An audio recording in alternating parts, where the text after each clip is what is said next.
Out of Eid, we go due east, heading toward the Luem Valley and passing Honningsdalvatnet, Europe's deepest lake, having a depth of almost 1,700 feet. That's over 500 meters. Passing through Stryn on the way. This is the heart of beautiful Norway, and we're blessed by a sunny day.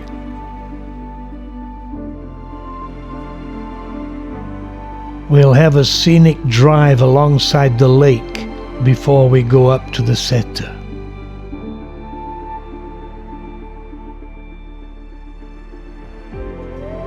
George Santayana wrote, "The earth has music for those who listen." At times the music here is deafening.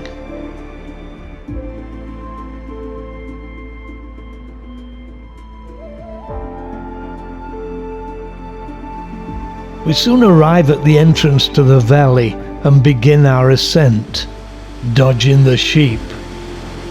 We're actually following the path of the river up the valley.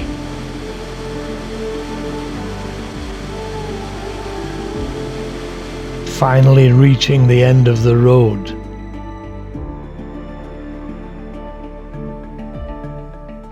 Welcome to the Bødalssetra. I think this will be a real experience for you.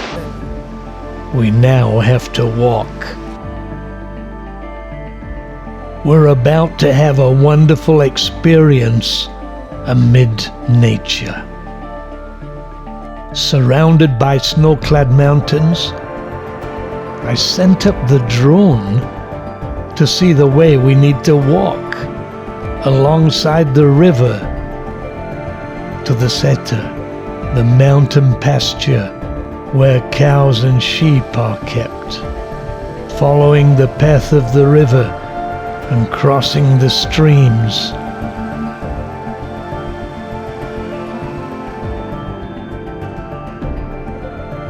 Until we reach there. Gunnar is finding our chalet. And we meet our neighbors who are camping. So what do you think of this place here? Pretty amazing. Excellent. It's the best. No electricity, no water, no gas, but delightful neighbors from Oslo. It takes a little time to settle in, but then we can enjoy it all. What time is it now? It's 11 o'clock. 11 o'clock at night, and Gunnar's just built up the fire and is looking out the window and enjoying a little candlelight because we have no electricity. No electricity, no water, no gas. Yeah, and it's, what would be the temperature? Probably 10 degrees. 10, so not too bad. Not bad at all. That's Norwegian summer. In the winter it's 40 degrees below. 30 degrees, 20 degrees, wherever you are in Norway.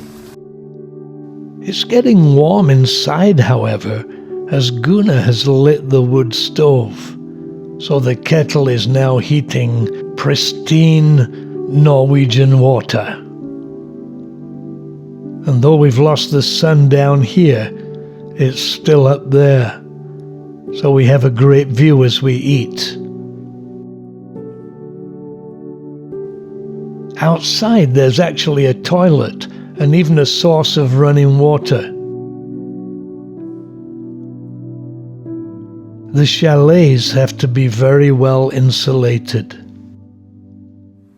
Getting ready to get into my sleeping bag. It's around 4 or 5 degrees outside. It's still quite warm in here, and enjoying the time in the Norwegian mountains. This is really a fantastic place. Next morning, Gunnar is working on breakfast. A beautiful morning, not a cloud in the sky, and only the sound of nature and the occasional cowbell.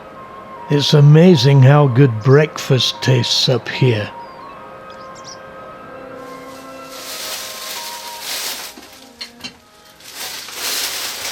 This is paradise, with the snow-capped mountains in the distance, not one cloud in the sky, the sheep and the cows grazing out on the meadow, a nice cup of coffee, and good company. Well, at least for Gunnar. At least for me. I should tell that joke on myself. I always forget. As the sun rises, so too does the temperature. Our neighbors have taken down their tent and are getting breakfast. We thoroughly enjoyed chatting with them. They were three amazing ladies.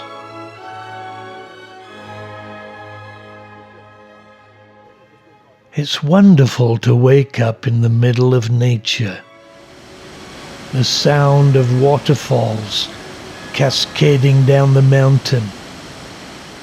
Breakfast here giving a whole different perspective on the term al fresco. The last remnants of winter snow on the mountains. The glacier peeping over the hill. Well, it was a beautiful place and it's an experience. I really enjoyed this place. Just being a place where there's no human-made sound of any kind. The only thing you can hear is birds, waterfalls, cows and sheep walking around. That's all. It's just fantastic. Mountain farming in Norway is part of the culture. The cowgirls lived in the mountains all summer, milking, looking after the cows, and producing butter and cheese. The practice of summer pasture farming is ancient. The cows and sheep get to graze freely in the hills. At the end of summer, they're brought back to the main farm. A practice that started in the Iron Age in the 7th century. A large yield is essential in the summer months, as the winters are cruel. Clearly this is a lush meadow. But the tradition is dying out quickly.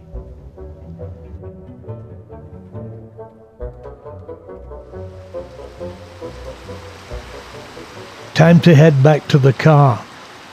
Gunnar is justifiably proud of the water here. Straight from heaven. He demonstrates his love for it by taking the opportunity to get a drink on the way back.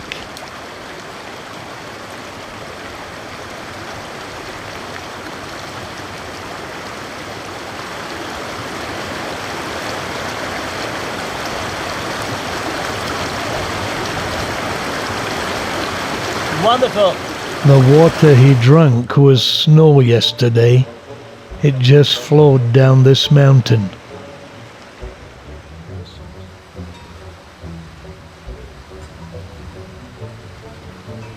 Being amidst nature in this way is to experience something beyond the mere physical. When I visit a historic city, I perceive much more than the camera can record. But when I visit raw nature, I perceive more than my brain can understand. It goes beyond my physical senses. There's something about a waterfall, a combination of attributes, not just beautiful, but dynamic and powerful and loud, as though nature itself is rejoicing in its creator.